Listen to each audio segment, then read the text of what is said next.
মই এটা জুবিন গাৰ্গৰ গানেই গাম বাৰু, অকমান গাই দিম তোমাৰ কাৰণে। জুবিন গাৰ্গৰ এটা গান আছে, ৰ'দ বিচাৰি ফুৰে। মন গলে মোৰ কাষলে আহিবা এদিন কলে, কিদৰে খাওঁ কিদৰে শুওঁ চাই যাবা আহি নিৰলে।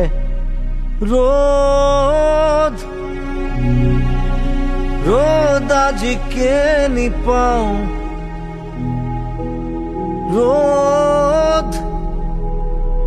ৰ'দ আজি কেনি চাওঁ, খিৰিকী মেলি সন্মুখত এন্ধাৰ হে পাওঁ। সেই এন্ধাৰতে পোহৰ বিচাৰি আছো।